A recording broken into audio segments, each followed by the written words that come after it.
सत्संगत जी, प्यार से कहना धन्यगा जी। बहुत समय के बाद आज यहाँ फिर आपके समक्ष इधर सत्संग में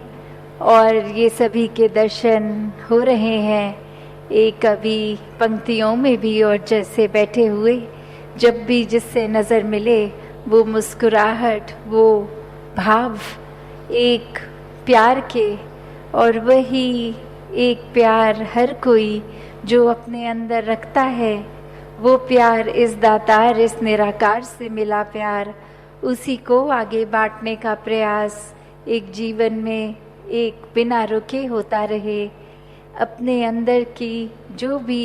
एक हमें पता होता है हर एक को कि ये वीक एरिया है हमारा, थोड़ा यहाँ स्वभाव में हमें पता है हमको इस जगह पे चेंज करना है अपना स्वभाव,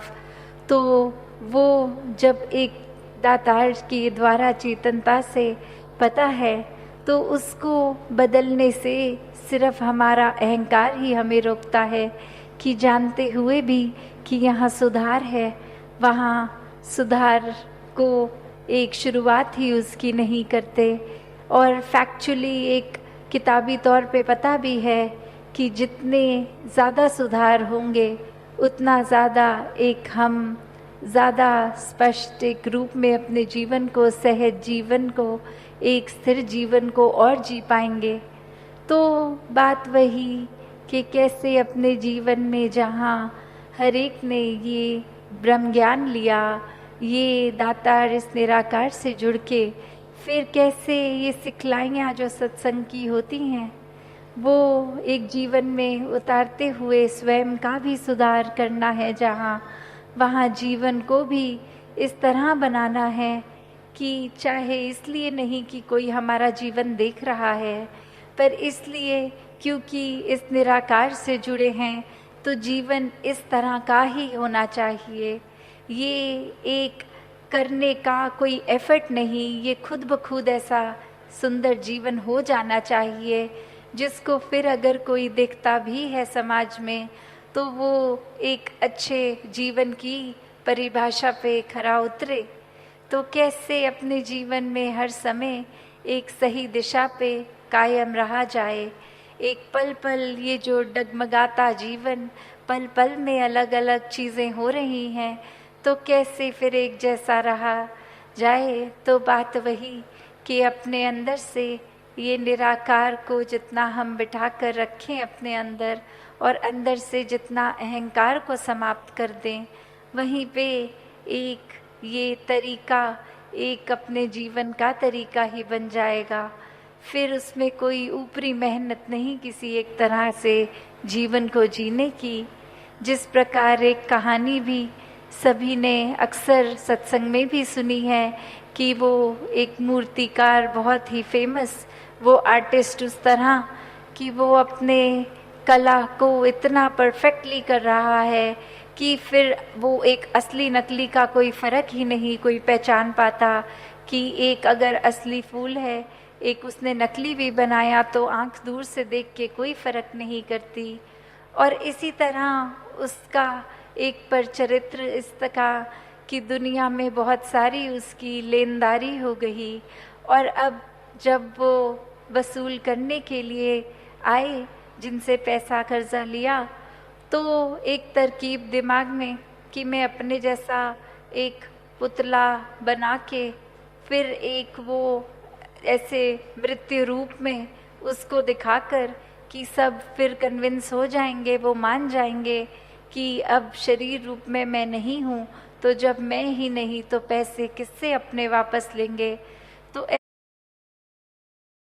ऐसे ही वो बिल्कुल अपने जैसा हूबहू मूर्ति को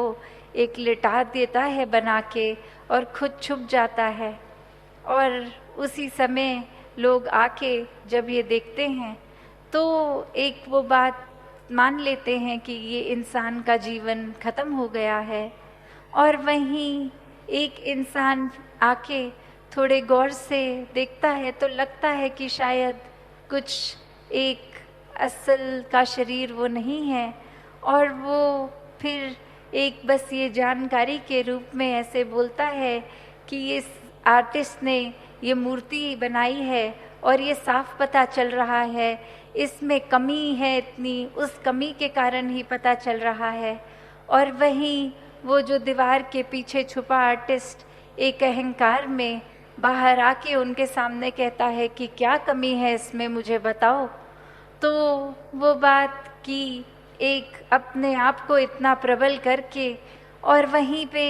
फिर एक बात कि उनका जो आए उनका मकसद वहीं का वहीं सॉल्व हुआ कि वो इंसान भी मिल गया। और उस इंसान को जहाँ एक उसने वो रूप लिया कि मैं इसको अपने आप को मृतक घोषित करके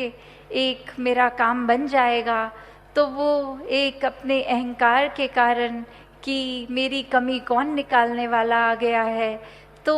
हमारा जीवन भी अगर हम देखें तो उस तरह तो नहीं जा रहा, उस डायरेक्शन में तो नहीं जा रहा कि किसी ने ज़रा सा बोल दिया कि आप वैसे तो बहुत ही अच्छे हैं, पर एक ही अगर सुधार आप अपने अंदर कर लें, तो क्या हमारे अंदर भी वो भाव नहीं आ रहा कि कोई अगर क्रिटिकल हो रहा है हमारे बारे में, तो हम वो क्रिटिसिज्म को भी कैसे लेते हैं? क्या हम उसमें सच में देखते हैं कि वो इंसान हमारी भलाई चाह रहा है, और कुछ अगर सामने लाया तो हम उसको किस प्रकार ले रहे हैं? या फिर अपने अहंकार से हम वो अच्छाई को सुधार तो दूर की बात, उस इंसान को ही नापसंद कर रहे हैं कि हमारी कमियां बता रहा है। तो बात वही कि कैसे अपने जीवन में हर कोई वो कर सकता है कार्य कि अपनी कमियां जहाँ खुद भी पता है या किसी के द्वारा भी पता है, तो उन पे काम करना है कि नहीं। एक सत्संग आए हैं तो वो ध्यान पूर्वक एक पूरा एक एक पल जो जो महापुरुष बोल रहे हैं उसको सुनना है, या फिर एक दिमाग में वही बना है कि आएंगे एक कतार में लगेंगे फिर लंगर खा के घर चले जाएंगे। तो बात वो नहीं कि कैसे संगत में आना है, बात वो कि एक संगत में बैठ के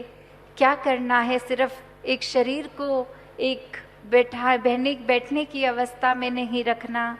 मन को एक हमेशा ये जो भी बोल वचन आ रहे किसी भी तरह से आ रहे हैं उनके ऊपर एक अपने ध्यान को लेना। जैसे अभी महापुरुष अपनी स्पीच में बोल भी रहे थे कि अक्सर ये होता है कि सत्संग आए बैठे सुने, और जब बाद में कोई पूछे कि सत्संग में आज क्या सबसे अच्छी सिखलाई आपने अपने जीवन में ली, तो बात वही आती है कि कुछ ध्यान से नहीं सुना था, या हम एक थे पर वो ध्यान बस नहीं लग पा रहा था। तो बात वही कि सिर्फ एक सत्संग में शरीर की अटेंडेंस नहीं,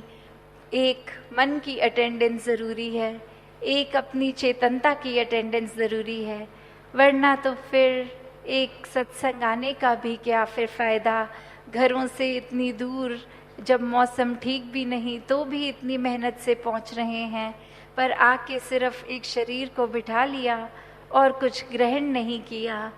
तो बात यहाँ सिर्फ चेतनता की। वरना तो अक्सर ऐसे भी देखे हैं कि बहुत सालों से भी अगर कोई सत्संग कर रहे हों और ज्ञान ठीक से अगर नहीं समझ आया, तो वो सत्संग में भी ये बताते हैं कि हम अपने ब्रांच में कहीं सत्संग कर रहे थे और एक दिन बहुत देरी से किसी कारण से पहुँचे, और एक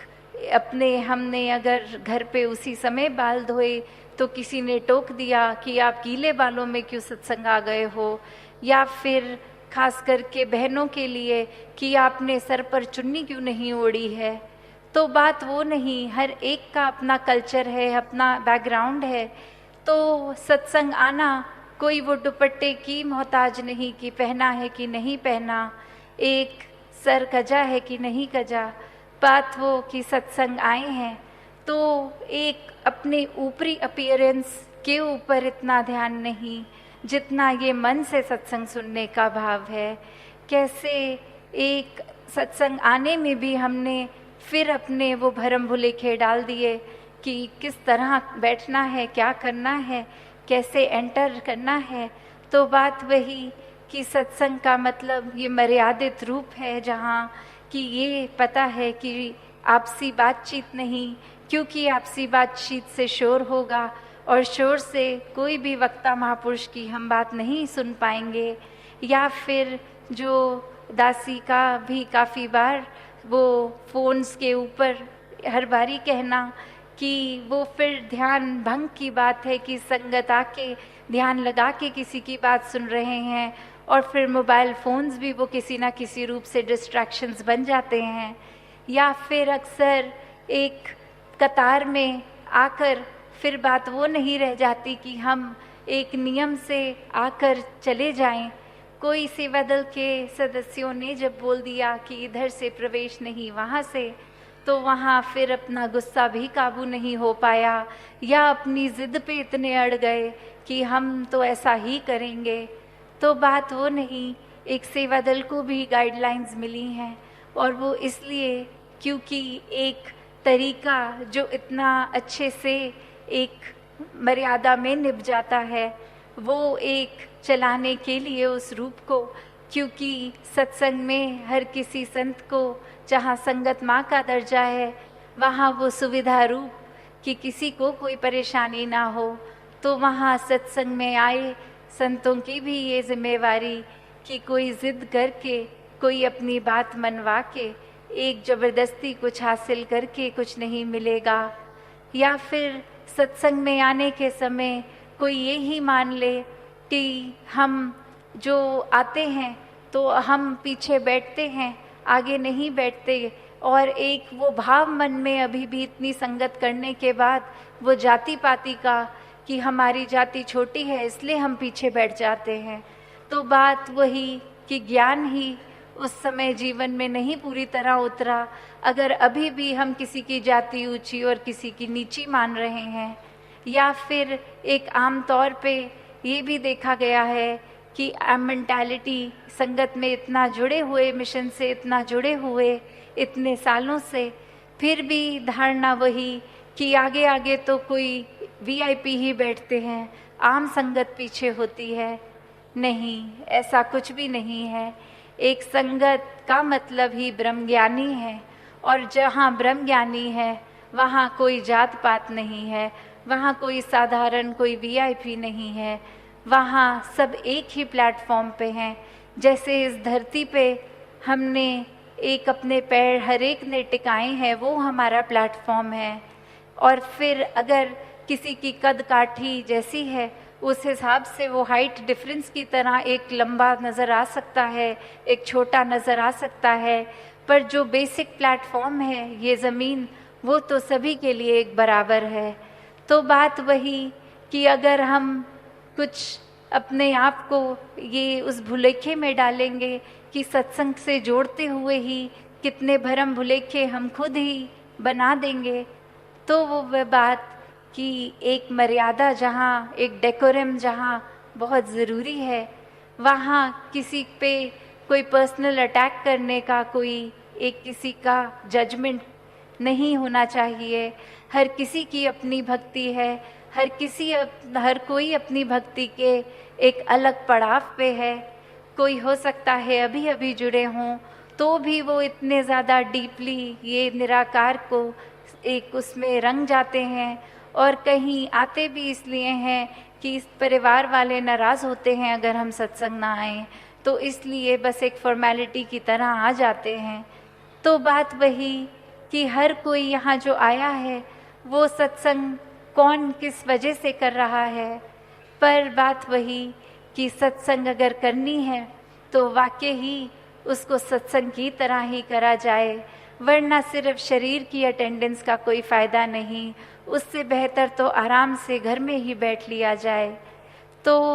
उसी भाव से कि सत्संग की जो एक सैंक्टिटी है, एक जो बात है कि क्यों आ रहे हैं सत्संग, अक्सर वो भी मान लेते हैं कि घर का माहौल ठीक नहीं है तो कुछ घंटों के लिए ब्रेक ही हो जाएगी, चलो सत्संग हो आए, कोई मन को उन घंटों के लिए सुकून मिलेगा। तो फिर बात फिर से वही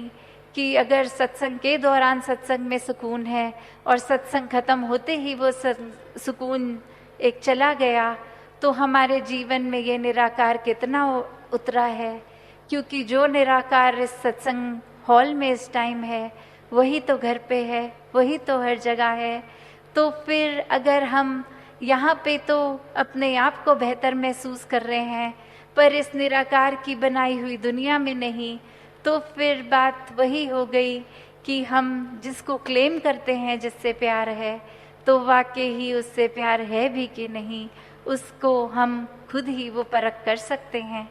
तो दासी की घड़ी पे नज़र अब और ज़्यादा समय नहीं लेके इन्हीं शब्दों से आज्ञा लेगी। सत्संगत जी, धन निरंकार जी।